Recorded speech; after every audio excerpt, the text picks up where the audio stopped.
Hello, my beautiful souls. Welcome sa ating tarot reading session. So, keep in mind, general reading po ito. Maaaring mag-resonate, maaaring hindi. Kunin nyo na lang po kung para sa inyo and leave the rest. Maaaring mag-shift ang energies or magkabaliktad ang sitwasyon. Kaya kayo na pong bahala kung saan kayo nakalugar sa reading natin. So, nahulog na si light bulb dito. And wow, letter. Uy, may nag-iisip. Nag-iisip ng mga sasabihin niya, ang dami niyang gustong sabihin, pero hindi pa rin niya ito ma-send. Kumbaga, tina-type niya na yung mga messages na gusto niyang sabihin. Ang dami niyang gustong sabihin, pero at the end of the messages, binubura rin niya agad ito at hindi niya ma-send. Pero very soon, kapag ito siguro nakapag ano na to, nakahinga, para kasing dinadaga ang dibdib, kinakabahan, hindi niya kayang isend tong messages na to. Tingnan pa natin. Uy, we have here the bird, compass, waterfalls. Uy, maring secret admirer mo ito or a person from the past na nagkaroon ng other relationship na sinasabi niya rito na this is yung relationship na yun ay tapos na. So, yung bottom card natin, magnifying glass. Someone talaga is interested sa'yo.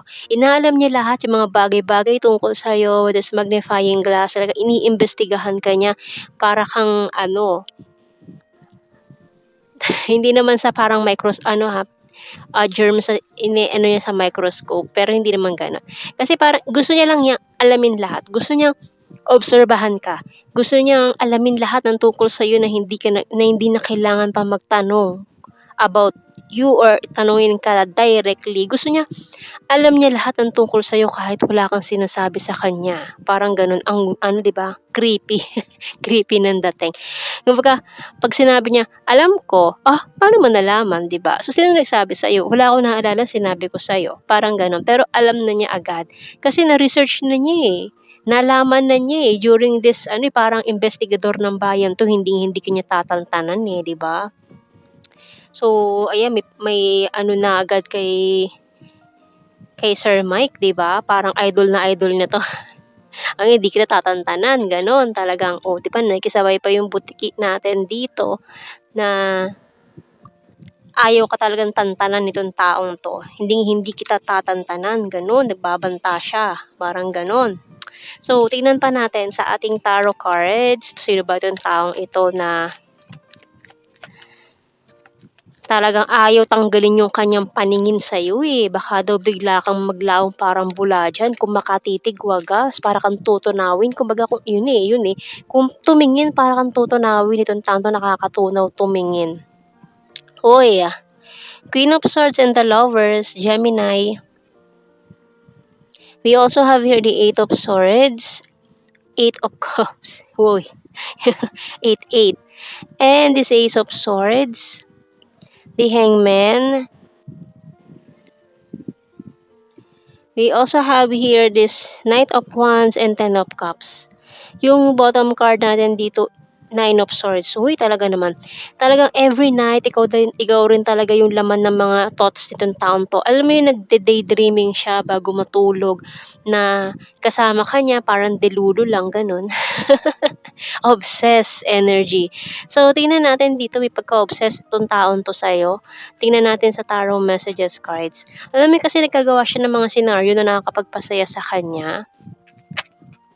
So, sorry I'm wasted and can we talk? Okay. So, lagi panlasing. Alam mo ito, maaari itong mangyari to or ma-send niya to unexpectedly. Yung hindi niya sinasadya, lasing pala siya, tas nakatulugan na niya. Yun, parang lasing siya nun, nung na-send niya sa'yo yung message na yun. Tas nakatulugan na niya. Siyempre, nabasa mo na, hindi niya na kahit na i-delete niya or i-unsend niya yung message na yun, nabasa mo na bago niya i-delete. Parang ganun yung mangyayari dyan. So, it's a drunk message. I'm willing to take the risk. Feeling left out in the cold. So, maaaring itong taon to, isa sa mga nang ghost sa'yo dati. I'm so in love with you, working hard for our future, being defensive, and you're my rest and my healer. Ayan, bottom card, the struggle is real. Kasi iba talaga yung pakiramdam niya kapag kasama ka niya, kapag nandiyan ka sa paligid niya, kapag naririnig niya yung boses mo or nandiyan ka lang.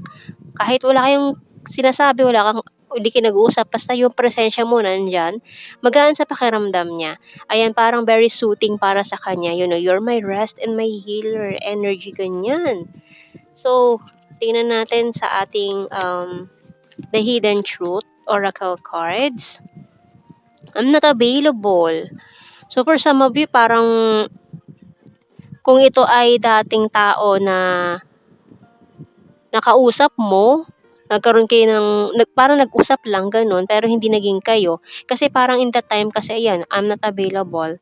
Pero ngayon with this bird, parang sinasabi niya, malaya na ako, wala na kami ng taong yon, pwede na ako, I'm single and now ready to mingle. Parang ganun.